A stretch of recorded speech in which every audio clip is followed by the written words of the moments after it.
the craziest thing ever. All of a sudden, I just feel something hook under my left knee, and I feel myself decelerating. My arm reaches out and grabs something, and then as quickly and horrifyingly as it started, it was like over, and I was holding onto this wire.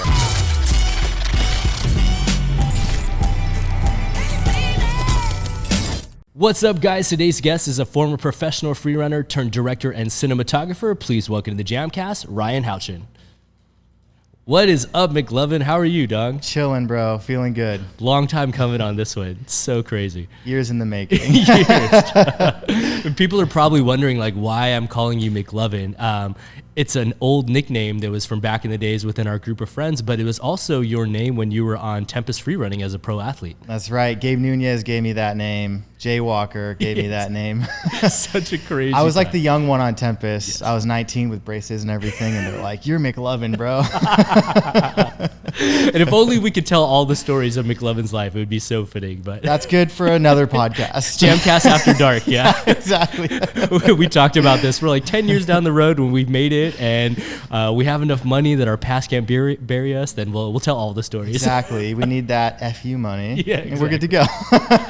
So crazy, man. It's really, really cool to like have you on here because you were a part of such like a fundamental part of my life, which was like right when I moved back to LA after graduating college. You were one of the first guys that I trained with. When I opened my first gym, White Lotus, you were one of the few guys in the videos and shooting the videos and flipping around with us, like even dating back to the videos where we're like training in our boxers with Anise and stuff. Like, bro, that was crazy. Luke Brodlick, Anise, Jeremy. Yes. All the legends just crazy. Started at White Lotus, training till 2 a.m. and everything. Yes. I swear you opened that gym so we had a place to train till 2 a.m.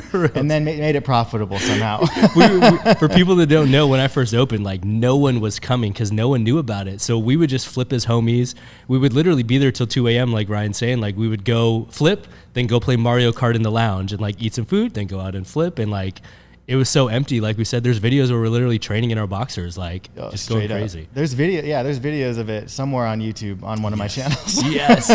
Old Houchino channels and stuff. Yeah, exactly. Yeah. So crazy. And this was dating back to all the way where White Lotus was predating even Tempest Northridge opening. So really was one of the few places where we could just go and like have a home amongst all of our friends. And man, I learned so many tricks there at that place with you guys. It was crazy. Unreal. I think White Lotus was, I don't know if it was the first parkour. It was parkour / tricking, but I don't know if it was the first one in America. It was maybe like Apex first, but it was, up until then, there was only gymnastics gyms. Yes, yeah. And those are sick and everything, but to have that custom parkour tricking gym, that was you were early. I know. I really think about it. It is crazy. Like we kind of predated a lot of gyms except for maybe Apex, Yeah. But especially when it came to just tricking gyms, we were definitely one of the first. I remember when we had the first like Luke Kick SoCal gathering and they came down and it was just surreal to be like, these are all the guys we used to watch on YouTube. And like, now we're training alongside like Anise and Jeremy and Danny Graham and Sashamru's down here right now. I'm like, that's right. This is such a crazy time in history, So. Dude, that was all the way back when a double cork was like a sick move.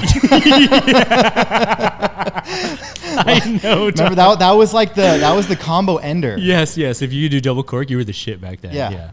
That was back when Luke Brodlick was just starting to do the Skywalker, Shuriken box cutter. Yep. And now that's like one of the standard elite moves, but we're like there at the origin of all this stuff. Like, bro, yeah, it's crazy. It's unreal. Yeah, if you're not ending your combos with full in back outs now, I guess. Yes. Like Shosei Awamoto, then who are you, bro? Yeah, who are same you? with parkour. If you're not flipping to a rail or something, or side ending freeze, with triple fulls, or it's unreal. Gaps that when I was going were like sick to just stride. Yeah. Are nothing if you're not side flipping them. Yeah, not flipping. Yeah, Ellis Torhall at Red Bull Art of Motion, like you were there, which we'll get into. He in his mid run, he does wall double full, and then he does flyaway full and full out off a bar in a comp. I'm like, this is unheard of. He had 10 seconds. That's how long those runs were. 10 seconds. 10 seconds of bangers. And I think he fit like 6 moves or something. Unreal. And then to end with full and full out to hard floor and just stick it.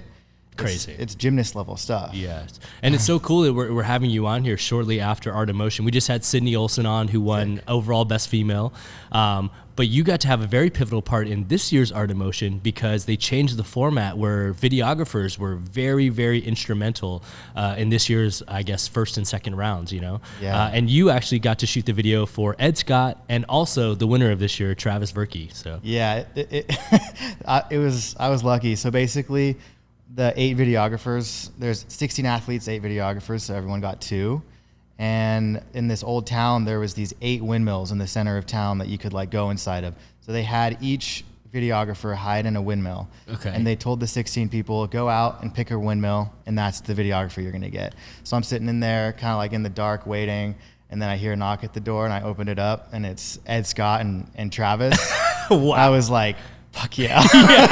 Let's go. It's going to be crazy, bro. I'm fucking stoked. No way. That's so dope. And so on this year's competition, day 1, they had, I think, the Explorer Challenge or the Spot Challenge, where you just go out and you just get like 3 lines. And then the second day is where they do the challenge where they have to make a 60-second video. Yeah. And that's what you got to be a part of, right? Yeah. So the Spot Challenge, I was there just to kind of like help out and hang out. But the second day is the video scene.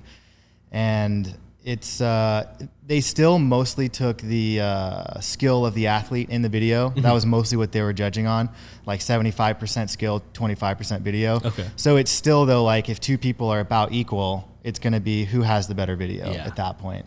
I mean, so, and I was lucky to get Travis and Ed obviously, but the approach with Travis was just make it the most banger video possible, like hard move after hard move, and he killed that. And got first place, which is sick in the video contest, and that gave him the extra points going into the final that he didn't even have to get first to win anymore. Totally. And so when you were shooting that video with him, obviously this is the first time you're like with him live, right? Like I've gotten to see him when he came out here to LA, and so I know how crazy he is. What was that like getting the chance to not only like see him live, but know that you're kind of responsible for showcasing how good these moves look like? I mean, it was it's just super, super, super fun. It was low pressure because we had 5 hours to shoot. I was just gonna ask. Yeah, so it's not too bad. 5 hours of Travis, 5 hours with Ed, and so we got to take our time, hang out, have a blast, talk. He's a super chill dude. Yeah. And I've been shooting so much fashion and models, and I shoot for Revolve and big companies like that. And you really only get like 15 minutes with a model sometimes to make a full video that's going to go on Instagram, like an ad, like a high quality ad, right? So, and then editing and turning around that same day. That's like what I do for work, right? Yeah, you're used to this. So I wasn't even stressing at all. Like I know exactly what I need to get. It was super lucky. It was just so in my wheelhouse. Okay. You know, on other jobs, I'm nervous sometimes, but this one I was not.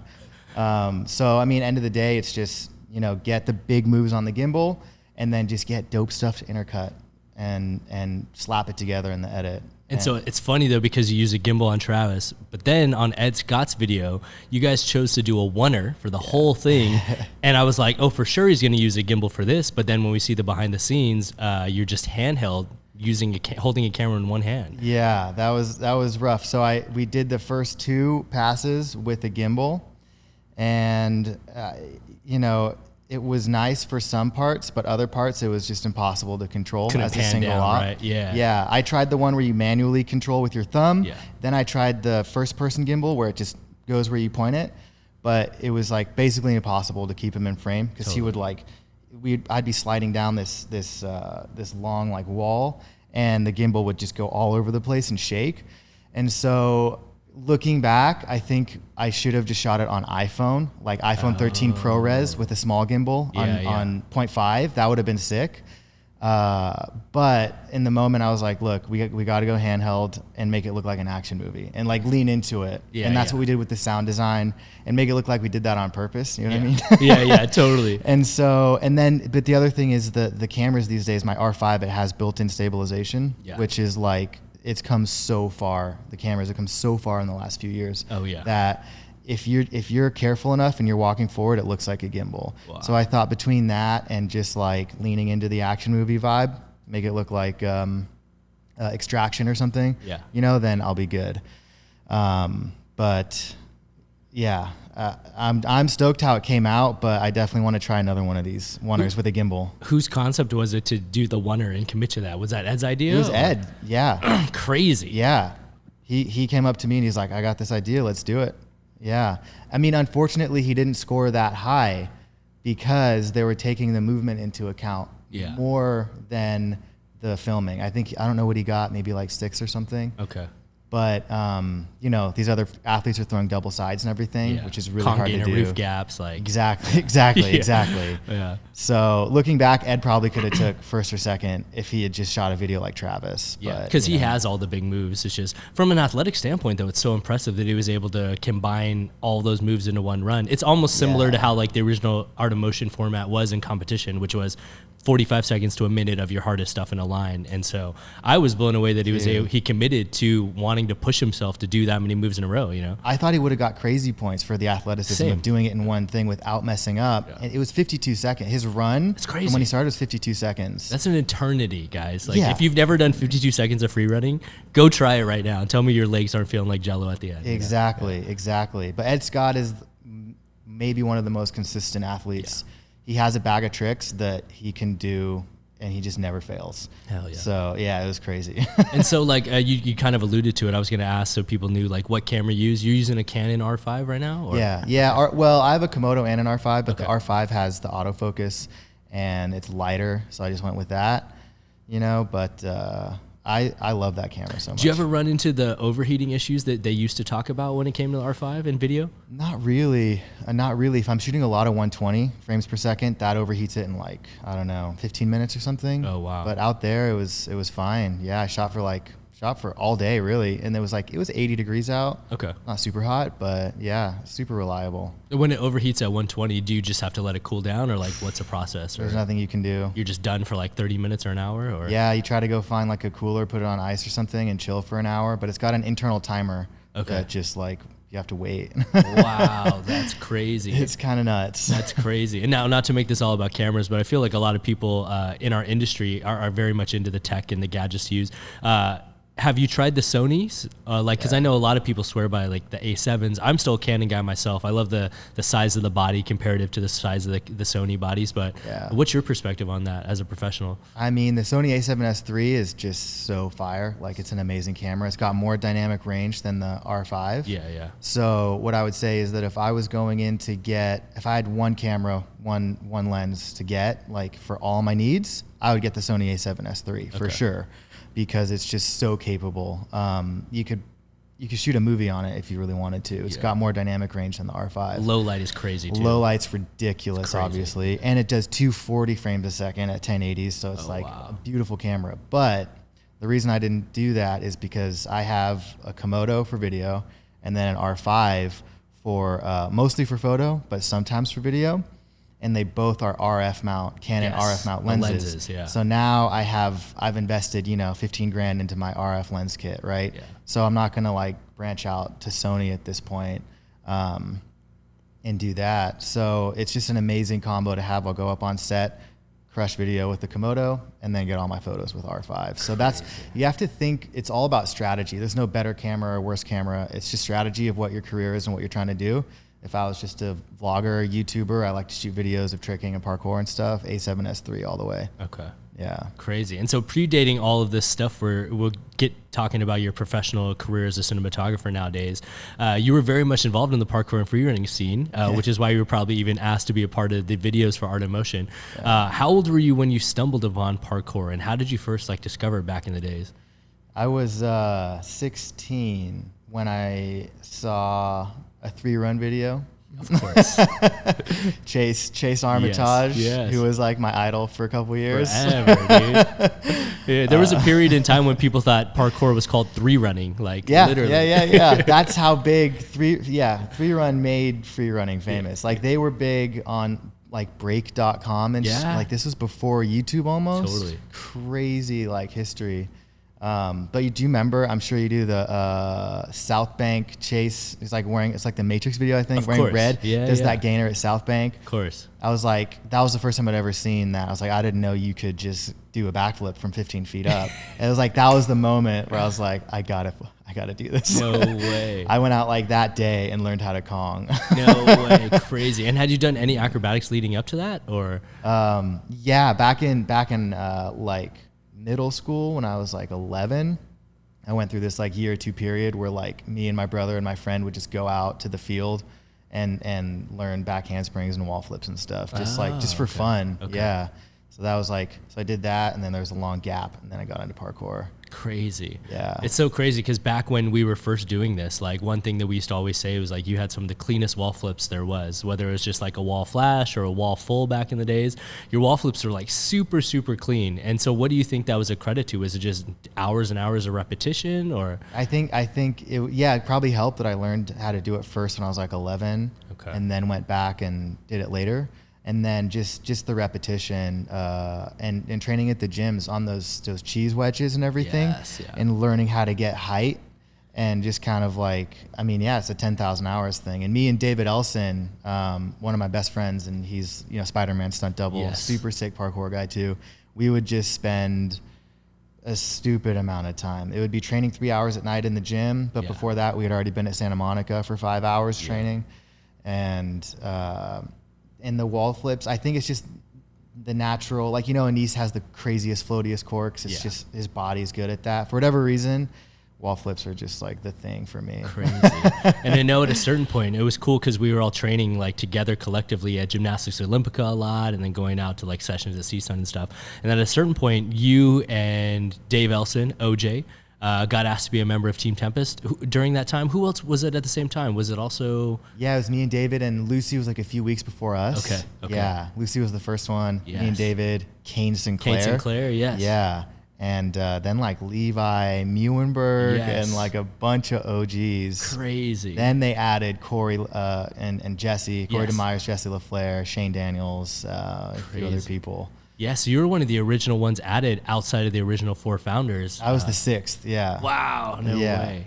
That's so crazy to think about, right? Right? Yeah, I bet there's a huge portion of the community that probably doesn't even know that, because you were in the game very early on and then stepped away to pursue this other career. And so it's just cool for people to hear the history of like, you're there right after Lucy. Like Right from the beginning, competed, and then I competed in Red Bull in 09 and 10. Oh yes, in Austria. And I'm going to bring this up about you. Bro, I've been waiting years to talk about this. If you don't know what we're referring to, just go onto youtube.com, type in Freerunner sick as bail. This video should have like 100 million views. It doesn't have enough views.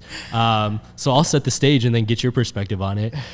You're at a Red Bull competition. You're, let's say, 4 stories up in the air, and you're about to wall flip across a gap and land back on the gap, and all of a sudden we just see you free falling between the building, and for lack of a better term, you save your own life by grabbing an electrical cord that pulls out of the wall, and you actually see the light go off that you pulled out of, and you somehow like land safely. Yeah. So dude, one of the craziest things that ever happened in any parkour competition worldwide, like hands down. Yeah, no, I mean, so it was a stupid accident, first off, right? It combined with a crazy amount of luck that the wire was even there. And so basically, long story short, it's my first move of my first competition in 2009. I've been training a lot. Like, I'm ready for this. I tried it in practice and stuff. So you did practice the move? Not on the gap itself. Okay. The gap is 4 steps. Okay. I went to a brick wall and I put a line down that was 5 steps. Okay. And I went and I did the move 50 times, 50 out of 50. I nailed it. It wasn't even like an issue. Yeah. So then I go up there, my heart's beating like a million miles an hour. They announce my name, Ryan Houchin. My music starts, I take a breath, I look at the wall, and it's gonna be cake. And here's the fatal issue though.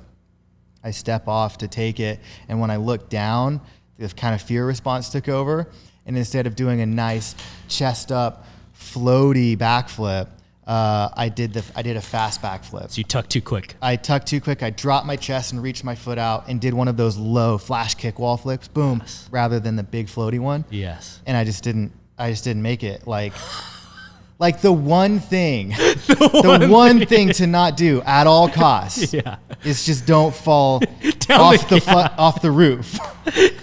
And my nervous system is like, nope.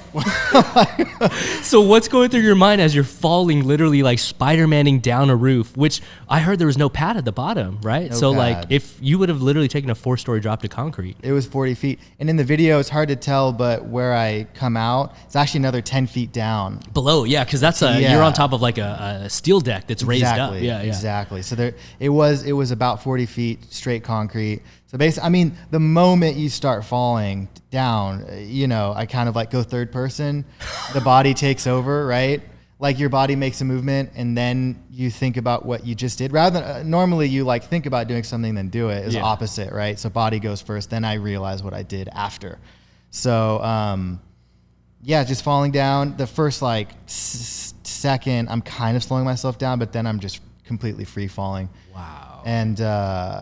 And like in the most disbelief, the craziest thing ever, all of a sudden I just feel something hook under my left knee and I feel myself decelerating. My arm reaches out and grabs something. And then as quickly and horrifyingly as it started, it was like over and I was holding on to this wire. Like you just can't even imagine. And it was just a photographer's light. And like you said, you see it go out. You see it go out and unplug. It was held with 3 pieces of duct tape on the roof that I took off from. And that was that. And so I'm holding on.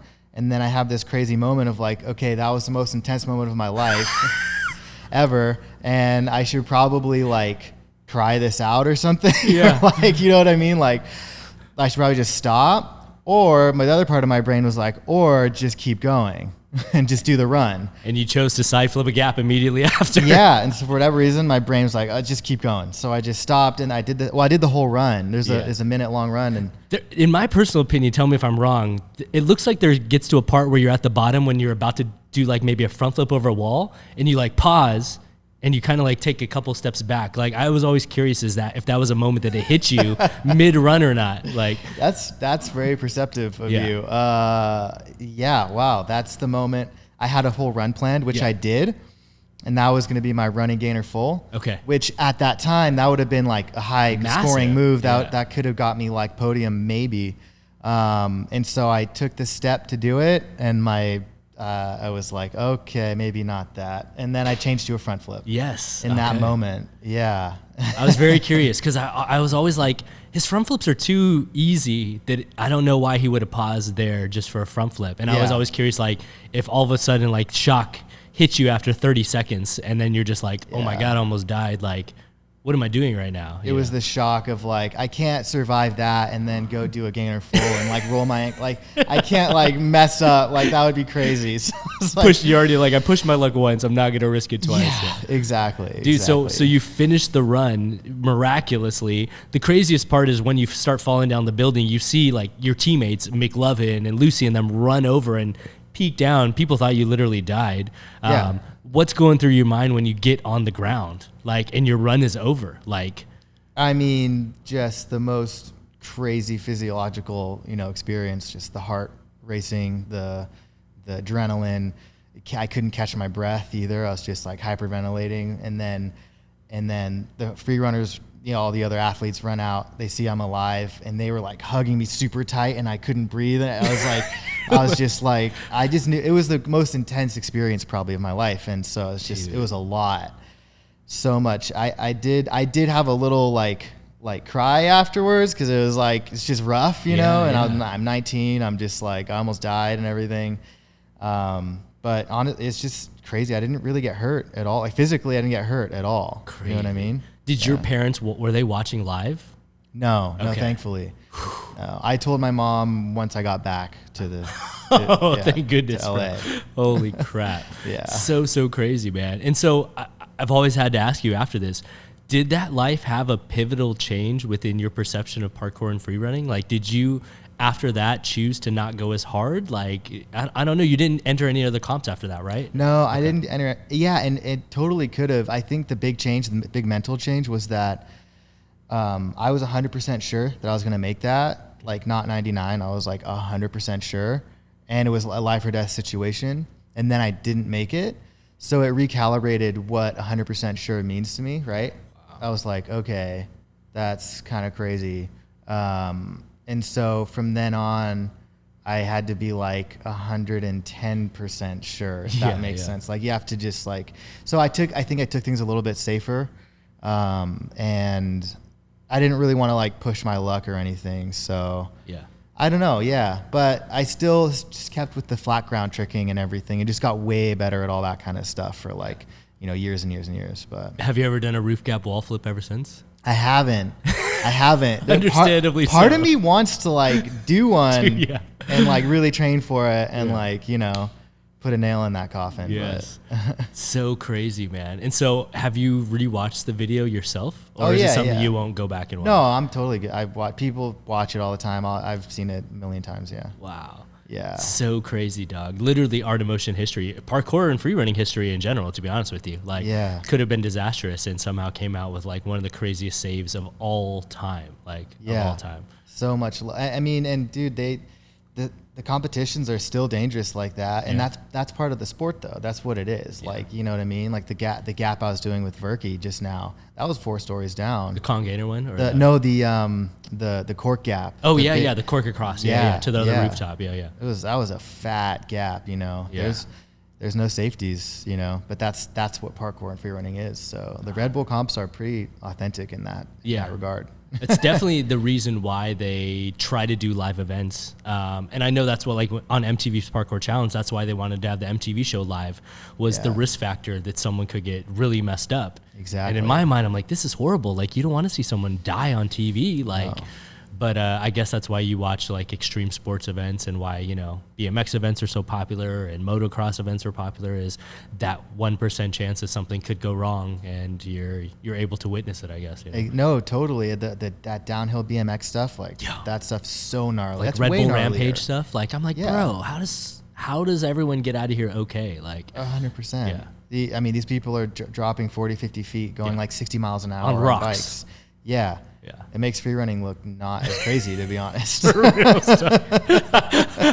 not gonna lie. Sometimes I watch that, I'm like, this is wild, y'all. Like, these guys literally every run you could die. Like, literally could die. Parkour and free running, you could pick and choose and not flip off someone high. You may break an ankle or break a leg, but those Red Bull Rampage downhill ones are nutty events, man. They're so nutty. That's a car crash every time you go around a turn. It's like so crazy, so crazy, man. So after that point in your career, you obviously took like a little bit of a step back from doing it as a profession.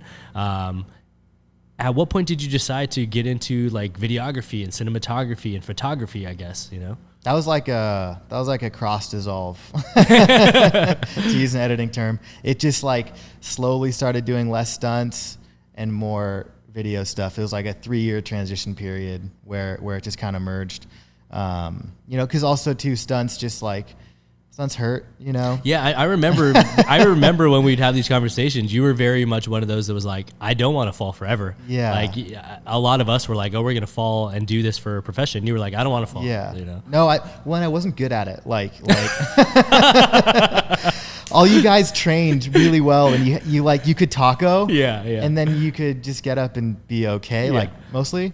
For me, I would taco, knock my wind out, bite my tongue, get a headache, and I'm like, I hate this, dude. This is not for me. So maybe I just wasn't a good stuntman. Like, and I think stunt coordinators and people started to realize it and just hire me more for like parkour specific stuff where I landed on my feet. Yeah. So I was like, I can't quite make a full career unless you're hitting the deck. You can't be a stuntman. For real, That's very true. Yeah. Yeah. If you say yes to a job, you better say yes to everything the stunt coordinator asks of you. Obviously. Yeah.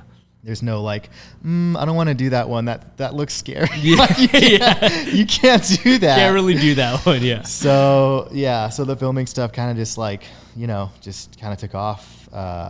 Luckily, yeah. What did you start with first? Was it photos or video or like, what do you think got you in the door? Okay. Yeah. Saying yes to every single thing anybody asked me to do. Okay. Like $100 like to shoot BTS on set.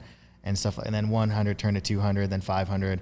And then, you know, I'm able to charge like $2,000 a day now. So I'm worked my way up over like a 7-year period. Just as you get better, as you get more gear, as you get more experience, you just slowly up your rates. And, you know, the more you charge, the more people value you too and think you're worth it. Yeah, Even if you don't think you are. Yeah. Just like, that's what I tell everyone is just charge more.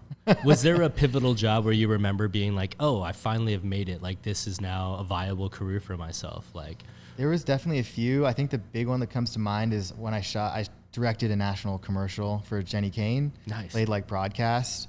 And I was like, wow, all right, I guess I'm like okay at this. That's so funny. Yeah. So I don't know. It's just been really fun. But that's why combining that Red Bull thing, it was combining the two things I'm best at in the world. Yeah. That's why it was just way too fun. Yeah.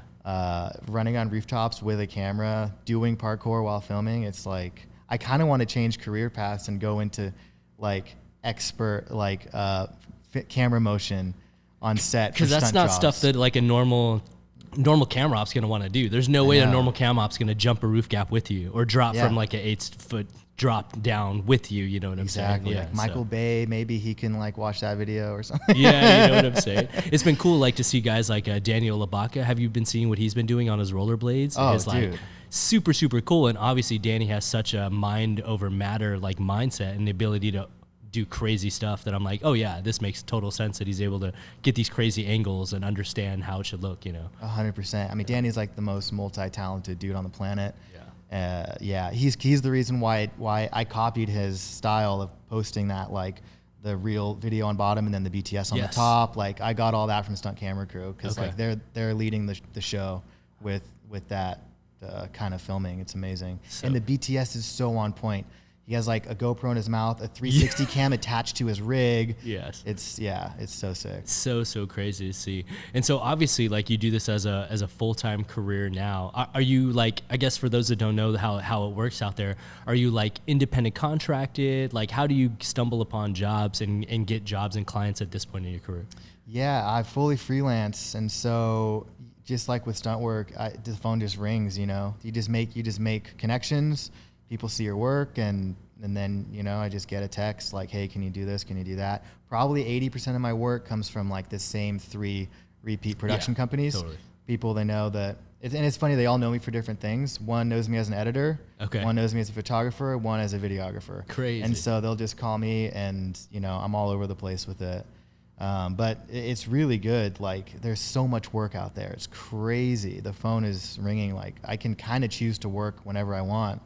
Which is a nice place to be. It's hard to take vacations, as you know. Yes, you have to turn down $10,000 of work if you want to go to Hawaii. I know. So and Hawaii costs $10,000, so really it's a $20,000 trip. Totally. Like, Yeah, 100%. And I know one of the production companies that you get to work with every so often is really cool and full circle in the sense that 1DS Productions that you get to work with is co-owned by Sam Parham, who's one of the original Freerun members.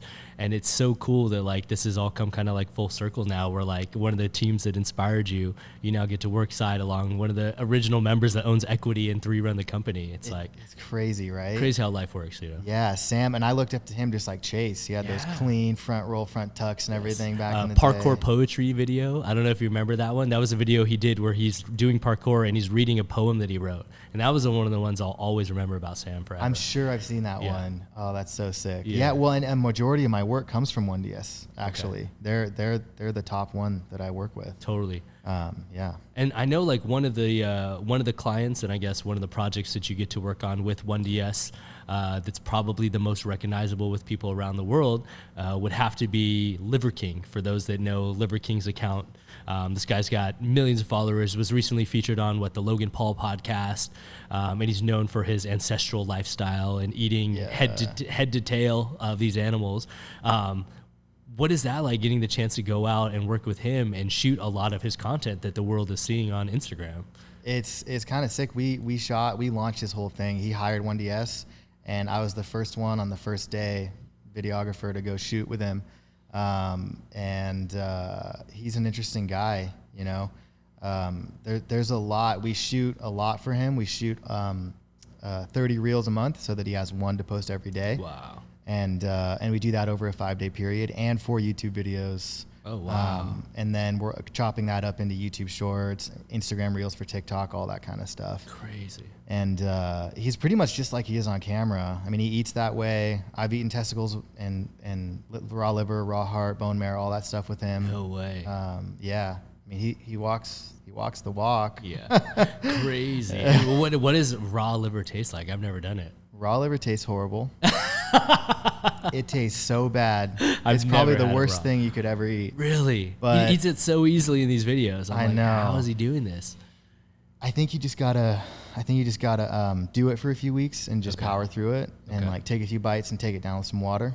But the nutrient profile is so crazy that you don't do it because it tastes good. You do it like working out. You don't lift heavy and work out 2 hours a day because you really, really want to, because you do it because of the results, right? Yeah. I mean, I love working out, but Totally. but liver, you don't think of it. It's not a pleasure thing. It's like the nutrient profile is so ridiculous. It is the most nutrient dense food on the planet. Yeah, 100%. There's some people that say like they don't even understand how he's able to eat it so often. They say like you shouldn't even eat it every day, but clearly he does. And Yeah, it's because the vitamin A is so high Yeah. that they're worried about vitamin A toxicity. But he has his whole reasons. He's like, no, you can totally do it. You just have to make sure that your other vitamins, vitamin D, vitamin K, all these ones are up, because if you just have high vitamin A, then you could have issues. But as long as they're all elevated. because they all work synergistically and they Okay. balance each other out or something. So I don't know. I eat like 2 ounces a day. I do the raw liver. Every day? Not every day, Okay. but like kind of. I'm trying to, and the Crazy. raw bone marrow. And where do you get it from? Like, where do you source your Sprouts. Okay. Yeah, they have this calf liver. It's already like it's thin sliced and everything. And the method, and this is super important if you want to eat liver and bone marrow, the method is super easy. You pull it out of the freezer, you let it sit for 10 to 15 minutes, then eat it Okay. right at that moment, and the bone marrow. Because if you wait too long, then the liver gets all squishy and room temperature. Gelatinous. Yeah. It's so much more nasty and like, but if it's like mostly frozen, that you can barely just cut through it, then it's not that bad. Wow. And as someone that's done it yourself, like, do you see any benefits from it, or like, obviously, is there a reason why you continue to do so? I mean, for me, the proof is in the pudding. Like, it's immediate results. Like the moment I eat it, I get this like wave of calm, this like heightened clarity, and then good energy, and like you feel it literally right after you're done eating it. No way. Yeah. Crazy. And raw is better than cooked. It has a lot more, I don't know, whatever it is, peptides or growth factors or something. Okay. And yeah, it doesn't taste worse than cooked either. Like cooked liver, Cooked raw liver isn't that amazing either. No, it tastes like balls. Yeah. That's crazy, man. I didn't know that you were doing it yourself, so that's pretty cool to see that. Yeah. Yeah. That's wild. All right. Well, maybe I'll try it sometime. I don't know. I want to stumble on. How many days a week are you doing it? I probably more like 3 or 4, and I just do it. It's just like kind of like a vitamin to me. Okay. Like I'll have like a good like some grass-fed steak or something. Yeah. Maybe a little bit of vegetables. I'm not crazy about the diet like he is. You know. Yeah, 100%. He's a machine. It's crazy, bro. He is crazy, and he's downing like 8,000 calories a day. Holy. Something like that. But That's he works out crazy. harder than anyone I've ever seen in my I was going to life. ask that. Like, yeah, if when you're out there, if you're pretty amazed by what he's doing, or if it's just all cosmetic, but it seems like he's pretty intense about his workouts. Yeah. Well, yeah, an hour and a half in the morning of his strength training and benching, max effort, you know, bench, squats, deadlifts, and everything. Then he does work for a few hours, and then he does his Metcon in the afternoon, where he pushes himself for like 30, 45 minutes. Maximum heart rate type thing. Maximum heart rate, just going from aerobike or whatever it's called to like rope swings or you know, all that kind of stuff. Yeah. Crazy. And at this point in your life, like, do you still get out and flip around? I'll occasionally see like a video on your social media of you doing like a backflip at a music festival or something like that. But do you still go upside down? I do. I do a wall flip at least once a month, a backflip like every week, Okay. a wall flip every once in a while, keep it going, you know. And I do the knees over toes guy program. Oh, no way. That's like pretty much rehabbed all my like knee and ankle injuries. So now Crazy. I'm back to being able to like flip, and it doesn't hurt at all. You feel like you can jump higher from that stuff, or it's just how you maintain better? I can definitely jump higher. The first like month, I think I added like 2 inches to my vertical. Oh shit. Okay. Yeah. Crazy. Yeah, it's very crazy. I find this is a common thing amongst our group of friends that a lot of us are now starting to do the conditioning that we should have done over 10 years ago. I know. Like if we had done this stuff when we were actually training, like at the peak of our training, we probably would have been even better, less injury prone, way more athletic when it came to our jumps, you know? 100%. It's crazy. Aren't you doing, I see you at this certain gym. Yeah, I'm at Live Athletics for PT a lot. Yeah. I'm there just because, dude, I'm at that age where if I don't take care of some of these nagging injuries, I'm going to fall apart. So I've had surgery on both knees, tore my MCL a couple years ago at Camp Woodward during the pandemic. And after that, I just like went to there and I realized like how weak a lot of my stabilizers were. And I'm like, dude, you can't just take this for granted anymore. So I committed to like 3 days a week of PT when I'm not on set. And dude, I was telling one of my friends the other day this, like, dude, I did a 50-inch box jump like a month ago, like nothing. And I'm 50? like, yeah, I'll show you. It's on my Instagram. I'll have to show you. I did a 50-inch box jump. And I'm like, I don't know if I was doing 50-inch box jumps when I was doing parkour back in the days. It probably would have been such a useful skill to have, you know? Like 100%. Yeah, it's crazy. So what have you noticed since starting, like in terms of like the tendons and ligaments and knee and all that kind of stuff? I just feel more stable. Like Yeah. I just feel a lot more stable, and I just feel like I don't know how to explain it. I just feel like more secure in my ability to like take impact and jump around. Because like occasionally I'll get baited into training with Bailey, who's like way younger than me, significantly younger, and he's at the beginning of the sports journey. So as you know, he's like, everything he sees is like, oh, we could jump this, and I'm way past that. But there'll be times when I'm training with him, and I'm like, oh, like I'm actually able to hang even though I don't train all the time, just because I feel like my legs are strong enough now, finally, you know? So Right.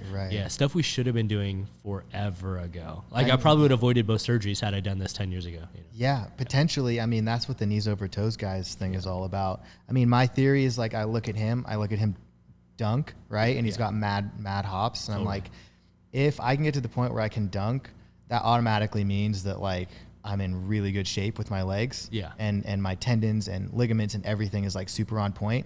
Like so that's my goal. That's the bar I set is like, okay, I just want to dunk. And you know, probably it would take like a year, 9 months to a year of like really, really strict training with his program to do it. Yeah. But I figure that's just like kind of like the goal to go for. Yeah. And I was going to ask, because you're one of the few that actually got to start as a young individual in the sport. Like a lot of us got into PK and stuff in our like early 20s. Some of us are mid to late 20s. You actually started as a teenager. Did you see like wear and tear on your body? Because we're such a sport in its infancy that we really haven't seen the full lifespan of how long someone can necessarily go for yet. As someone that was pushing it at a high level at a young age, like what did you think your body was like, I guess, over the last 10 years, you know? I mean, I definitely have. I've rolled ankles a lot. Everything clicks. You know what I mean? I have like, you know, some issues, some pain, injuries, like lower back tightness, things like that, right? Which I just need to rehab out. But I probably started noticing like patella tendonitis and things like that come up like a few years in, maybe when I was like 19, 20, something like that. Yeah. But it could have been like a poor technique thing too, because I'm looking at a lot of these guys like Verkaik and these twin parkour guys and stuff. Yes. They're really, really, really good at always staying on the ball, their feet. Yeah. And so their impacts, I think they're absorbing them really well. Yeah. So they might have like a super long life in this sport, barring injury or anything. But for us, I don't know. Maybe we didn't think about that as much or not. We definitely weren't as precise on our landings. I feel like that's like such, like you talked about earlier, the flip precisions is such a huge thing now, which wasn't a massive thing back in the day for a bunch of reasons. But I guess in order to do that, you have to be so precise on that toe landing, you know? Yeah. So you're automatically going to be landing soft and absorbing, right? Yeah. Whereas like sometimes on the spring floor, I would just like, you know, just do as many like backflip punch fronts as treating it like a trampoline, right? Yeah, totally. Boom, so much on the knees. So but it's almost better, I think, if you're training on concrete every day, but landing on the balls of your feet. I agree. You know, so I think these kids could have a pretty long career. They're so strong. Their legs are crazy strong. Yeah. And their technique is really good. It's kind of crazy. I like took a long break from tricking and stuff on the spring floor, and there'll be times now where I train parkour and like, I'm super sore from the concrete, but then there's times where I'm on the spring floor and my lower back is killing me because of the reverberations. I feel like, you know what I'm saying? And I'm like, wow, we used to just be gym rats, like for a long period of time, especially in the fundamental years of learning all these things. We were just on spring floor all the time. And I'm just like, man, maybe these kids that are on concrete all the time may have a longer lifespan potentially. I think they might, because like, I wonder if you're bypassing the shock absorption with the spring floor, because but then that force does go somewhere, probably lower back, right? So because if you're out on concrete, you're just absorbing with pure muscles, glutes, calves, quads, you're just like absorbing. But if you're on the spring floor, you're bouncing off your heels and stuff, right? Yeah. You're going to have that lower back compression. So 100%. I don't know. Yeah. Crazy. And so obviously you're pretty removed from the sport as far as like a daily practitioner at this point, but do you still stay up to date with all the videos and the crazy things going on in the community? Like I follow all the major guys and just still watch it and love it. I can't walk outside without looking at something like, oh, I want to climb that or do this. Like, it's just imprinted in my brain. Hell yes. I mean, I think you train a lot more than I do. I see your videos all the time. I try to, dog. I think it's just because I'm in denial of how old I am, where I'm like, yo, I got a few years left, bro. Like, I need to like maximize it before I think I thought about this. I don't know if you've ever thought about this, but I think one of the saddest days in my life will be the day when I tell my body to do something and it doesn't respond. Right. Like the day that I try to do a flip and it just doesn't land. Yeah. I feel like it's going to probably be one of the worst days of my entire life, you know? I wonder how long out that is though, right? Like, yeah, it's a good question. You know, with the proper training and diet and everything, you could probably push that out really far. You know, I definitely think we have a better chance than people in previous generations for sure. I mean, there's some trickers that exist in some parkour guys that are in their 40s that are pushing it at a pretty decent level. You know what I'm saying? There was a tricker guy that I swear was doing, I don't know if he was doing triples, but he may be doing triple corks and he's like almost 40. It's like triple corks at 40? Pretty crazy, you know? See, I mean, exactly. If you can still cork maybe when you're like 50 or something, that'd be sweet. That's pretty epic. And I don't even need to do the crazy moves, you know? Yeah. Just enough. Style moves and stuff, and maybe your style evolves and you bring more breakdancing and less impact stuff into and you know what I mean, because this is art at the end of the day. And I get just as much pleasure watching B-Boy Cloud as watching someone do crazy air flares, right? Like, so I talk about this sometimes with friends, is like, I almost wish that I was born 10 years later in this generation, because my style was during the time when we were in the sport, the community was all about these massive fucking gainers and huge front flips. And my style was always like more tied into tricking. And so I like just doing like little intricate type moves and stuff. And I feel like now it's like so respected in the community, where you literally have guys that are just like flow masters now that don't even necessarily do big drops at all. And they still are, you know, heralded within the community and stuff. And it's almost 100%. Cooler. Like, I almost wish that like right now was the generation that I was in and could have still done like the same style of moves nowadays. You know what I'm saying? Like 1,000%. Yeah. Like I was doing 360 rolls. I have like a video of me doing 360 rolls at IMAX in like 2010. And it just wasn't a real popular move. And now like I swear you see that shit like everywhere, you know? It's like everyone's tossing 360 dives into their middle of their routine. It's like a break almost. They're like, okay. Yeah, I have like my first video of me doing one, I think on YouTube, is like I do cartwheel 540 roll back in 2008 or 2007. Oh, yeah. And I'm like, that just wasn't around for a long time. It just wasn't really respected. Like some people was like, that's cool. But now it's like, people do 360 rolls in competitions or 720 rolls. And like, you know, Dom Tomato does them in live comps and stuff. It's it's unreal. Yeah. No, I mean, I think that's really interesting. You were early on that, and the sport's going that way. I think it's going to evolve into a way that people can do it longer, less impact. Totally. You know what I mean? Yeah. Dom, by the way. he's another type of being, in my opinion. Yeah. Seeing him train in person is crazy, bro. Yeah. Like crazy. The drops he takes. Did you see the Red Bull one? Yeah. That front flip to the wall was also super crazy, bro. Like it was so much crazier in person. Like it's hard to stand on that roof. Yeah. Because I stood there and looked at it. Just jumping it, right? Like just jumping it is a joke. It's like so stupid. Like you look at it like, no way. Yeah. And he told everyone he's just gonna jump it. Yeah, and then at the last moment he decided, I'm gonna front flip it. So crazy. Yeah. Yeah, he's a nutter, man. And when I had him on the JAMCast, I got to talk to him about a lot of the moves, like the Kong front and all that stuff. And he literally, he said his body goes in waves, almost like a season.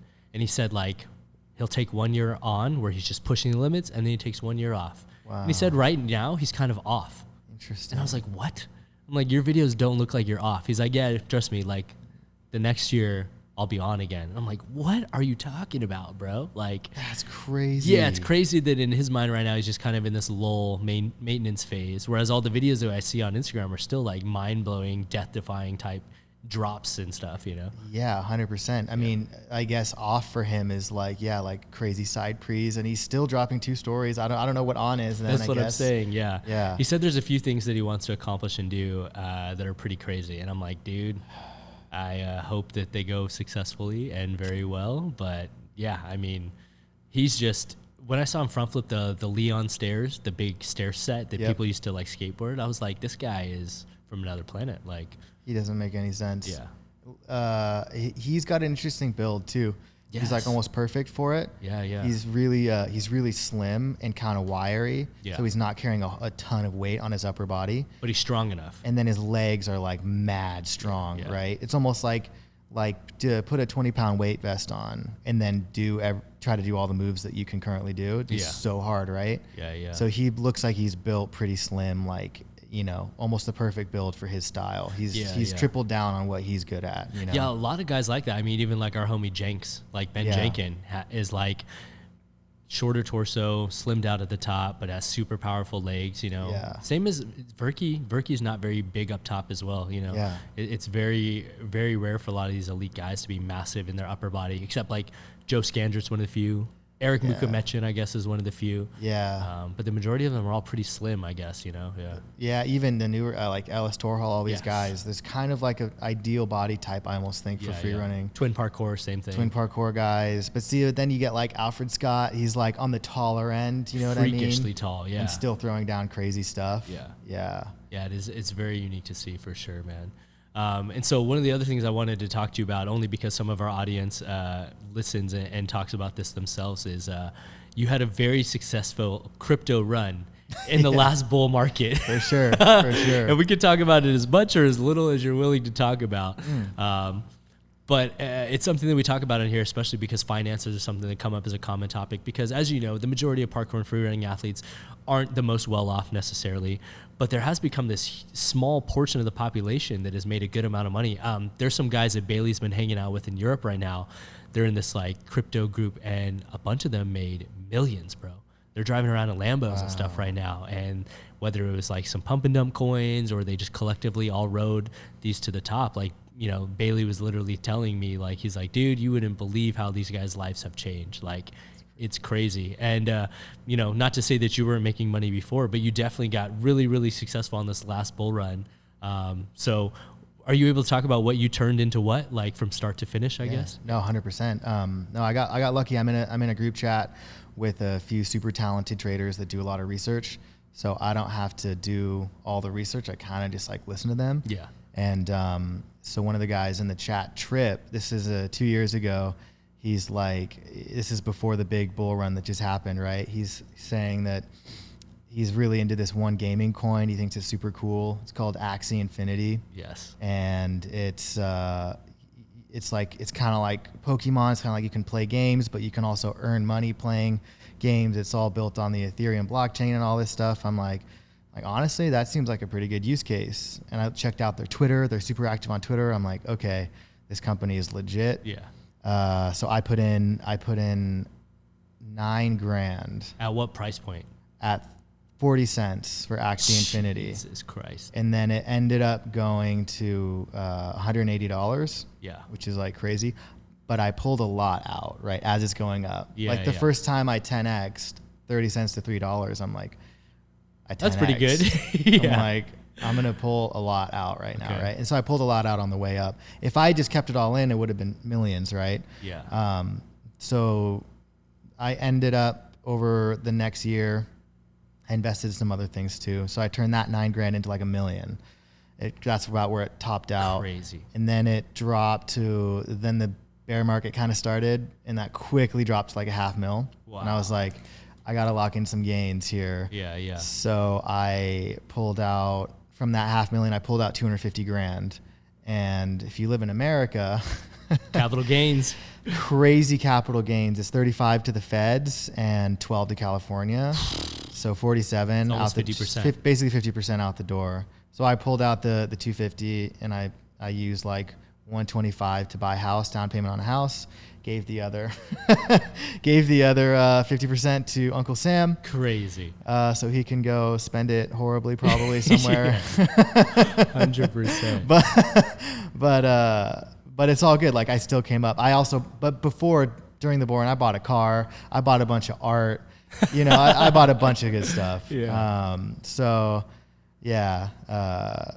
I definitely came out on top, but just the taxes are so gnarly. So crazy. Yeah. And what's crazy is that like, it's one of those stories where it's like, we all heard about it. I'm in that group too. Like we all hear these calls, but not everyone commits to throwing in a significant amount of money or being committed to just letting it run its course. You know what I'm saying? 100%. And anytime you hear it, people are like, oh, that's not real, but it's cool. Like you're one of the stories where I'm like, no, really, I've seen someone turn like $9,000 into like $1 million, guys. Yeah. Like it's really true and possible. It feels weird because those are the stories you hear. Yeah. And I'm like, that happened to me. That doesn't even feel real. 100%. But and what I'll say though is like, it's crazy right now in June 2022. We're in the middle of a big bear market right now. Yeah.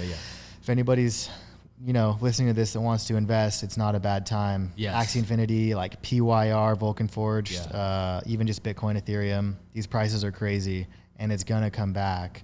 You know what I mean? Ethereum hit $900 the other day. It's unreal. And I was like, I should just go all in on Ethereum because we know it's going to go back up to at least $4 or $5 potentially even up to 10 on its next major run. 100%. I think the next major bull run should pretty easily get to $300,000 Bitcoin. So I think we're going to have another year of pain probably, but it's probably a good idea to start dollar cost averaging in at this point. Especially if it's not money that you need to pay your monthly expenses or you're not eating like check to check and stuff. If you have the extra money right now, I'm going pretty heavily in the stock market right now. Just because it's a little bit more stable in crypto, so to speak, I guess, you know what I'm saying? But I just went in really heavily on Amazon stock. It just split 20-1 for the first time in like 20 years. Yeah. So at one point it was like $3,600 a share, it dropped down a little. It split. Right now you get a share of Amazon for $116. Wow. I'm a firm believer that hopefully over the course of the next decade, it should reach back up to its $3,500 valuation, which is like a 35x on 100%. Your money. You know what I'm saying? So right now I'm just putting money into Amazon. Google's about to split in July, 20-1 again, 21 split. So I have a bunch of Google that, just trying to accumulate as many shares as possible. So like we talked about 10 years down the road, we have that FU money where I'm like, oh, I did really well just off this decision I made like 10 years ago and forgot about it almost, 100%. I mean, you might as well make some moonshots with some extra money that you have, and some of these crypto coins, these gaming coins. I mean, basically like identify a sector that's growing, crypto gaming, metaverse, growing sector, identify the best projects within that sector that are like on sale right now. Put in a couple grand. I mean, from where we are now, 500Xs are not crazy. I 500X the Axie. It's totally not crazy to think that PYR is, $3 right now and it's going to go to, 300, 3,000, something like that. There's a lot out there, but I fully believe I'm still really worried about this next year in terms of like pain. It's how crazy. Bad it's going to get. Michael Burry is saying that stocks are going down to 1,800.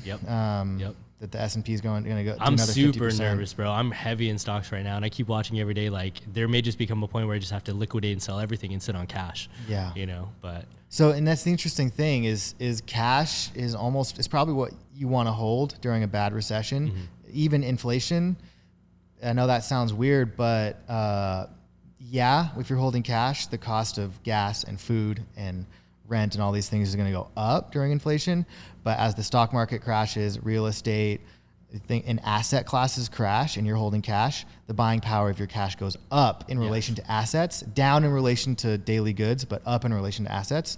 So there is a good argument for just like sitting heavy in cash for this next year and being poised to like buy a major dip. Think of all the millionaires that were made during the 6-week COVID flash crash. In the COVID flash crash, I even messed up. I had bought some oil when it dropped down to literally almost like $0 on some of these. And I was like, there's no way, like, we're like in a crazy time in a worldwide pandemic. Flash forward to like that same stock, like USO is at like $75 now. It's like, bro, what the hell am I doing? You know, Oil went negative. Remember for a day or two? Yeah, for like a day or two. Bought that. I bought some, rode some back up, but sold way too early because I just didn't know that it would go back up. You know, I mean, even stuff down to like AMC, for example. Like I was into AMC back when I saw it drop to like $2 to $4, but sold way too early. Didn't think it was going to go back up to like, you know, the crazy gains that we saw it go when it got pumped by the world. You know, like 100%. It's crazy.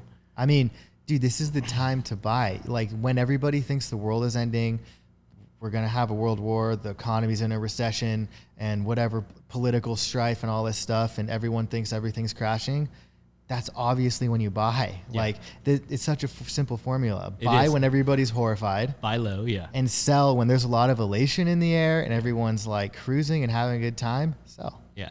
It's the whole FOMO train, which is like everyone waits because they're scared of what's going on, and then once you see it rising, you're like, oh no, I'm gonna miss out. Let me jump on the train, and then it's kind of too late. Like you're just getting a few gains as opposed to exponential gains if you had bought during all this blood in the water. You know. Exactly.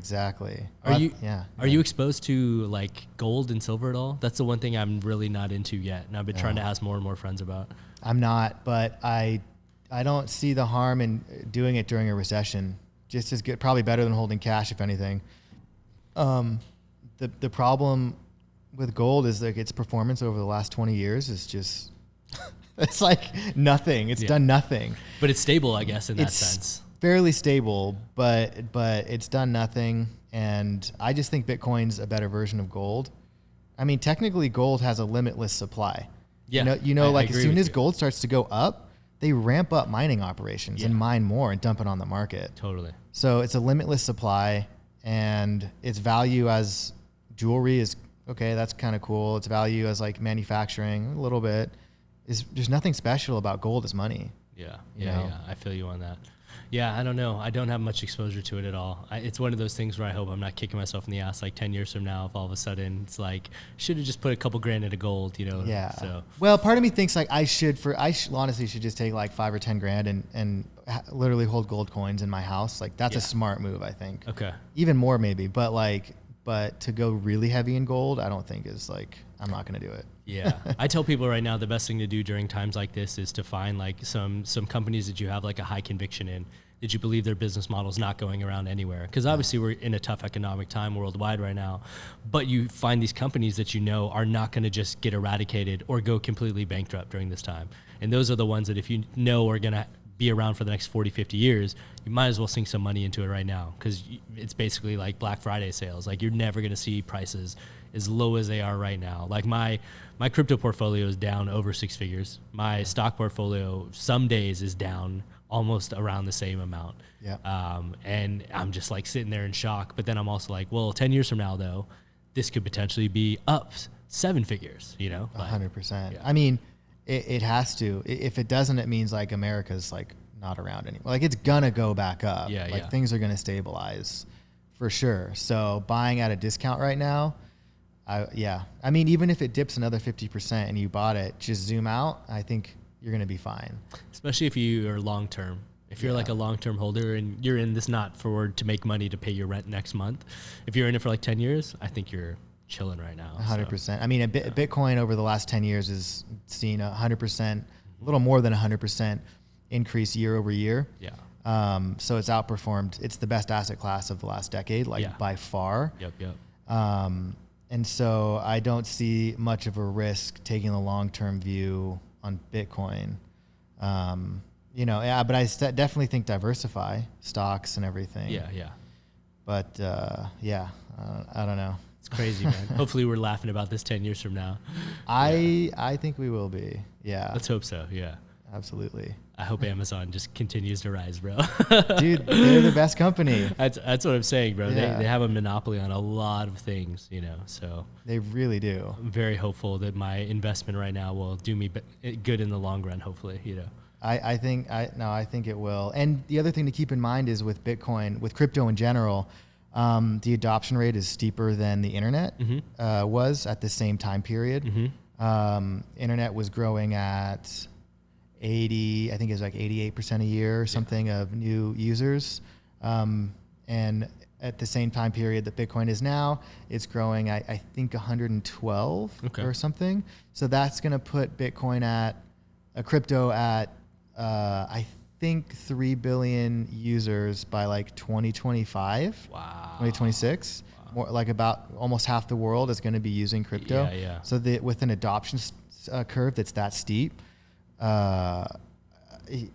just buy it. Like, just buy it. I don't know the actual number on it, but I heard a statistic that like 5 to 10 years down the road, you're going to want to have at least 0.1 Bitcoin or something like that 100%. in order to be like a part of the mix and have more than a small population of the world is going to have access to. So if you're a whole coiner, like now, which is not that crazy to do now, 20 grand, you know, put that in a wallet, you know, offline that and just don't touch it for 10 years. And don't forget your keys. And do not forget your keys. Do not forget your keys, guys. Yeah.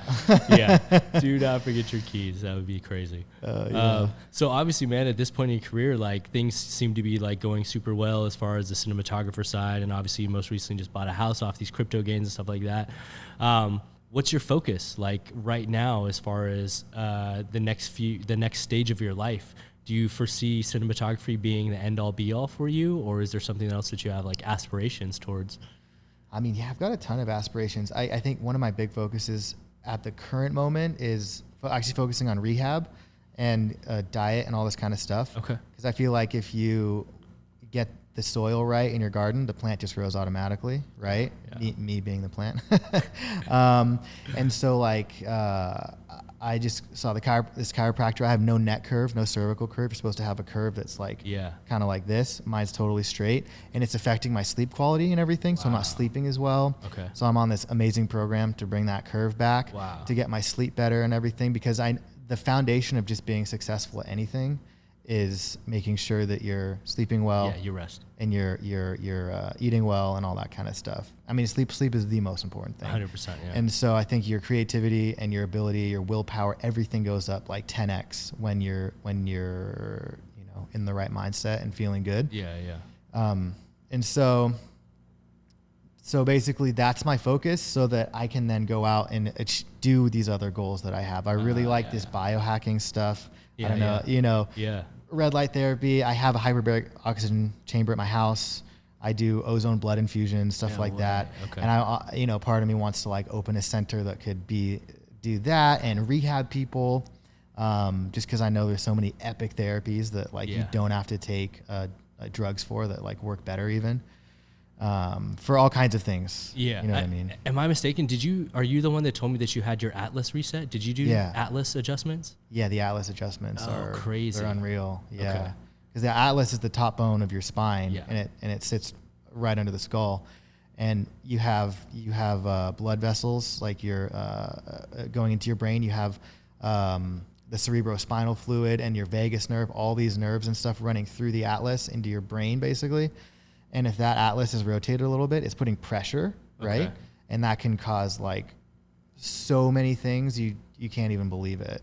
And is it painful when they adjust it, or? Not at all. Oh, okay. No. It's the opposite. It's amazing. They go boom, and then you get like this flash of clarity and this really good feeling. And yeah, it's unreal. Great. I need to get that info. I'm definitely in need of that. I feel like after all my neck injuries that I've had and stuff, like, dude, I feel like my Atlas is probably overdue for an adjustment. So. Absolutely. I'll give you the guy. Sick. Yeah, okay. He's amazing. Hell yeah, man. Sick.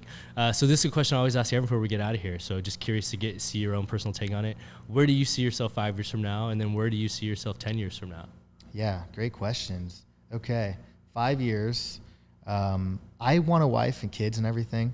I think that would just be awesome to have. So probably should get like a girlfriend first. JAMCast after dark. Yeah, exactly. And just killing it in my career across the board, like doing camera stuff. I want to just keep doing parkour, camera stuff, and just direct bigger and bigger projects. And I want to be a millionaire, obviously. Yeah. Who doesn't, you know? Yeah, of course, right? Yeah. So working towards that as well. That's the 5 year, but I guess the 10 years is the same as the 5 year, but just more. Exponentially more. Yeah. Just exponentially more. Hell yeah. I would be curious though. Can I hear what your answers are? Yeah, and you know what's crazy is since I started the podcast, because multiple people have asked me that, my plan has changed and shifted over the years. Before, I used to have a timeline in my head of where I thought I would be at a certain point. And to be honest, in a lot of ways, I feel like I'm behind some of those plans. And in other ways, I feel like I'm a little ahead. In 5 years from now, I would love just to kind of similar along the lines of what you're doing, just feel good in my body, like feel overall wellness within my body. My dad doesn't have the best of health, whereas my mom seems to be a lot more healthy and trains like 6 days a week. And I can see these like two diverging paths of where you can choose to take your life based on the choices that you make, especially at the years that we're at right now. You know what I'm saying? So for me, health is wealth. I want to definitely be as healthy as possible over the next 5 years. And 10 years from now, I used to always think that I would be in the movie industry forever. And I used to have aspirations of becoming like one of the biggest stunt coordinators, or possibly even directing and stuff down the road. Now I've kind of found myself looking towards finding an exit strategy where I can still do that stuff every so often to get some residuals and have my pension in healthcare. But I really want to open a restaurant. It's something that just like speaks to my soul and has always spoken to my soul, like food and whether it's as a patron, like I love doing nothing else but going to fancy restaurants with my friends, you know, and going out to dinners and just, you know, the energy that you're brought going to a communal meeting place. I would love to like have some sort of impact on the other side and be like the person that owns one of those places that brings people together from around the world, you know? So yeah, 10-year plan now is maybe open a restaurant, do something with food and hospitality. And who knows about this whole stunt type stuff anymore. Yeah. I mean, maybe save your body, transition into the restaurant business would be epic. Yeah, I'm just going to put it out there. I'd be down to be an investor in your restaurant. So down, dude. Because I know you would open the most fire restaurant. So down, bro. Yeah, I have a few friends that we talk about it, and we're all like, yeah, we just need to keep storing away cash so we can make this happen. And yeah, I think that would be super dope. Is to like venture into something that doesn't come easy. I feel like the stuff that I've done at this point in my career, it hasn't been easy by any means. Like I've worked my ass off, but I was very much blessed being born into a martial arts family. So like stunt is kind of like part of the natural progression. I kind of want to see what it's like to like throw myself into something that I really wasn't born with a natural inclination towards, and see if I can be just as successful in like another area of life, you know. 100%. Something tells me that you will be. I hope so. Restaurants are notoriously hard. Like, what a challenge One of that's the going to most be. stressful industries ever, I heard, you know. But if you can do it successfully, I think it's like the coolest thing ever. Yeah. Yeah. It'd be so dope, bro, to just have a place where we could all just go and like eat and bring our friends together. And Dude. yeah, I don't know, man. Food brings people together in a lot of ways. It really does. Yeah. We'll have to do another JAMCast and Yes. and follow up on the 5-year plans, see where we're at. See where crypto is. See where crypto and Amazon is. Yeah. Yeah, exactly. Where's Axie and Amazon in 5 years from now? Yeah, exactly. Let's see who outperforms. Yeah, that'll be the day. Oh man, it's super surreal, man, to sit down and have this talk with you. Like I said, like I remember back to when you were just this kid who is super good at wall flips, and we would just play Mario Kart together and have these crazy stories we can't even talk about on the air right now. To like Yes, now seeing you like super successful, just recently buying a house and having like a career for yourself that's you know, kind of like what I'm talking about, like outside of the realm of using your physical body. It's super dope to see, man. I appreciate you like coming through and spending this time and spreading your own story, you know? Dude, yeah, I appreciate you having me on. Like, it's just so epic. I've been wanting to come on JAMCast, you know, for years. And, I mean, you're one of my oldest friends. It's just amazing, dude. To see where you've come, that's the next podcast that has to happen. Your backstory. So I would love to sometime, yeah. Yeah. I told people maybe by episode 200, I'll be 200. Okay, yeah. I got to get my like mom it. on next. I got to do my dad. Mom's Yes. next, yeah. Perfect. Yeah. Legends, Yeah, both of man. them. It's crazy, right. man. Yeah, please say hi to your family for me, dude. This is like so dope. Even dating back, like I know we talked about this, but to put this all full circle, my first commercial that I got Taft-Hartley'd on into the industry, your dad was an editor on. That's or producer probably. Producer on, yeah, the Coca-Cola one. The Coke one, that's so crazy. So crazy how this whole world is like so small. And that was one where I didn't even get the audition. I drove David Elson and a couple of the homies to the callback. That's right. I was sitting in the hallway, and then like casting director was like, "What are you doing here?" I'm like, "Oh, I'm the ride," and I get called in after they've all exited the room by myself and get tafted into the industry less than 3 hours later. And you made a bag, right, on that one? That one was a buyout type thing, but it got me my SAG card, and it got me immediately signed with a commercial agent. And I just hit the ground running with commercials ever since then. Yeah. Yeah, you killed it on the commercial. I did all right on the commercials. Yeah. It was good being one of the few Asians that could do some flips in LA at the time, dog. One of three. There was like 3 of us. Yeah, it was like me, Frosty, Victor Lopez, kind of. Like, yeah, and Jake then a little bit. Yeah, and then Zin, kind of. Yeah, kind of. Yeah. It was crazy, bro. Yeah, we lived during a really cool time. We got to be here at kind of like the infancy of parkour and free running within America. Yeah, and it's crazy to see that we're still somewhat involved in the sports through you going to Red Bulls, through me getting the chance to host every so often, and even down to just like my weekly clip show where I like look at the dopest clips or get to interview people here on the JAMCast. Like, we're very blessed to still be a part and tapped into this community that gave us so much. So, oh, dude, 100%. I couldn't. It's the best community ever. Like trickers, freerunners, just the funnest people ever to hang out with. And yeah, I mean, I love it, man. Let's hope that we'll be able to flip for a few more years. So. Yeah, flip and get a private jet. So. Yes, exactly. So, before we get out of here, can you look in this camera and tell people where they can continue to follow you and stay up to date with your own personal journey and shout out whatever you want, whether that's your socials or a site or anything you want to? 100%. Yeah. So, I mean, real simple. It's just Ryan Houchin on Instagram, at Ryan Houchin, RYHOUCHIN. That's kind of the only social media I use anymore. So, boom. Hell yes. With that being said, guys, please be sure to hit that like button, comment, and subscribe for brand new episodes each every week. Join us every Monday for Jam Breakdowns and every Friday for a brand new JAMcast, interviewing influential members of the movement community like Mr. Ryan Houchin himself. So that being said, guys, I gave one more very special shout out. Thanks for coming through, dog. I really appreciate it. Thanks for having me, dude. I loved it. Hell yes. As always, guys, coming through. I'm your host, Travis Wong. Thanks for joining us here on another JAMcast. Until next time, we'll see you all soon. Peace.